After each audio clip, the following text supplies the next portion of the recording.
நண்பர்களுக்கு வணக்கம். இந்த தரிசு நிலத்தை உழுதுட்டு ஏதோ விதைப்பாங்க. சோளம், கம்பு, கேழ்வரகு, உளுந்து, பயிர் இதெல்லாம் விதைப்பாங்க. மழை பெஞ்சால் முளைக்கும், இல்லாட்டினா முளைக்காது. இயற்கை விவசாயம்னு சொல்லுவாங்க.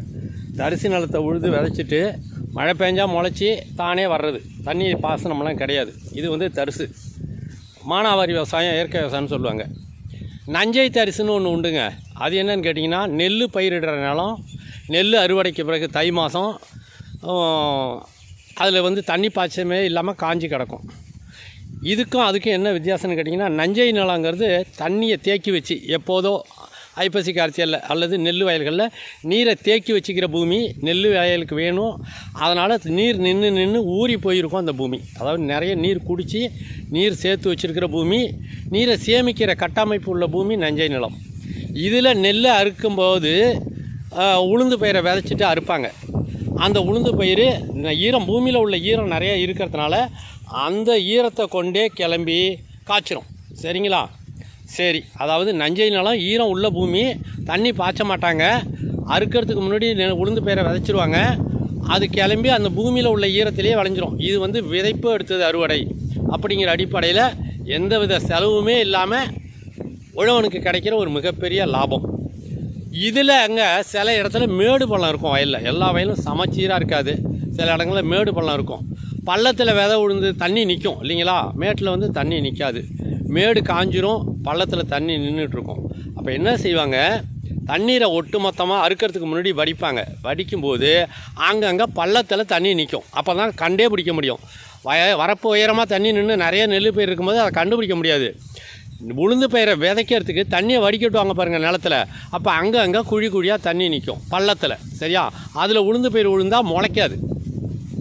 அப்போ அந்த நீரெல்லாம் வடிக்கலைன்னா அதில் விதைக்க முடியாது, விதைச்சா அழுகிரும். அப்போ என்ன செய்வாங்க, இந்த மாதிரி ஒரு வாய்க்கால் எங்கே பள்ளமாக இருக்கோ அதிலிருந்து அப்படியே கொண்டு வயல் நடுவுலையே சின்னதாக தோண்டி கொண்டு இப்படியே கொண்டு போய் வடிகிற இடத்துல வடிச்சிருவாங்க. பார்த்துக்கோங்க. இப்படியே தோண்டிட்டு எங்கே இருக்க பள்ளத்தை பெரிய பள்ளத்தில் கொண்டு போய் வடிச்சிருவாங்க. அப்போது இந்த இடத்துல உளுந்தால் முளைச்சிரும். எல்லாத்துலேயும் ஈரம் இருக்குது, இந்த இடத்துலையும் ஈரம் இருக்குது, இப்போ முளைச்சிரும். சரி, இதை போடாமல் விதைச்சா என்ன ஆகும்? போடாமல் விதைச்சா பள்ளத்தில் அழுகிரும். சரி, தண்ணி உறிஞ்சின பிறகு விதைச்சா என்ன ஆகும்? மோட்டில் உள்ளதெல்லாம் காய்ச்சிரும். 10 நாள் கழித்து விதைச்சிங்கன்னா இது தனியாக தான் காய்ப்புக்கு வரும். அதோடு இல்லாமல் இன்னொரு விஷயம் என்னன்னு கேட்டிங்கன்னா, தவறி மழை பெய்யுதுன்னு வச்சுக்கோங்க. கோடை காலத்தில் இயற்கைங்கிறத நம்ம கையில் இல்லைல்ல. அப்போது பள்ளத்தில் நீங்கள் எங்கெல்லாம் பள்ளத்தில் விதைச்சிருக்கீங்களோ அதிலெல்லாம் தண்ணி நின்று அழுகிரும். மேட்டில் முளைச்சிருக்காது ஈரம் இல்லைன்னா, பள்ளத்தில் தண்ணி நின்று அழுகிரும். அப்போது மேடும் பள்ளமுமாக வயல் இருந்தாலும் பள்ளத்தெல்லாம் கொண்டு வடிகட்டுறது மாதிரியான ஒரு அமைப்பை ஏற்படுத்திட்டு விதைக்கும்போது நிலம் பூராவும் விதைக்க முடியும். பள்ளத்துலேயும் விதைக்கலாம், மேட்டிலையும் விதைக்கலாம். தவறி மழை பெஞ்சால் கூட அந்த தண்ணீரெல்லாம் வடிஞ்சிரும். சரியா?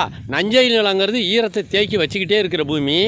அதில் விதைச்சோம்னா கண்டிப்பாக பூமிக்கு கீழே ஈரம் இருக்கும், அதில் காய்ச்சிரும். இதெல்லாம் நடக்கிற வேலையா? இருக்கிறத விதைச்சிட்டு போவோம் அப்படின்னா விதைக்கலாம். சரிங்களா? நம்ம மேலே யாரும் கேஸ் போட மாட்டாங்க.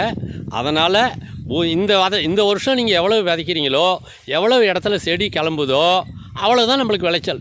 இந்த வருஷம் விதைக்கலன்னா அந்த நிலம் சும்மா பாழாக கிடந்ததுக்கு தான் அர்த்தம். அப்போ நிலம் பூரா விதைச்சி நிலம் பூரா விளைச்சல் கிடைச்சா நம்மளுக்கு லாபம். சமயத்தில் இயற்கையாகவோ அல்லது செயற்கையாகவோ நம்மளால் முடியாமல் போனாலோ மேடு பள்ளங்கள் இருந்தால் அந்த பள்ளங்களை எல்லாம் கண்டுபிடிக்கிறதுக்கே வயலில் சமசீராக தண்ணியை நிறுத்தி வடிய வச்சாதான் எங்கெங்கெல்லாம் பள்ளம் இருக்குதுங்கிறதே தெரியும்.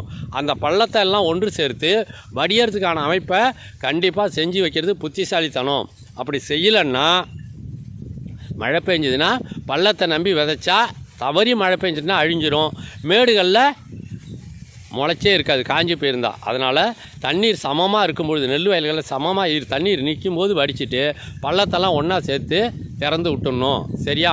இது தவறி மழை பெஞ்சால் மேட்டில் இருக்கிறது செழிப்பாக வளர்ந்துடும், பள்ளத்தில் பயிர் அழுகிரும். பள்ளத்தில் மட்டும் விதைச்சோம்னா மேட்டில் முளைக்காமலே போயிடும். தவறி மழை பெஞ்சாலும் பள்ளத்தில் இருக்கிறது அழிஞ்சிரும். சரியா? இந்த இடத்த புரிஞ்சிக்கணும்.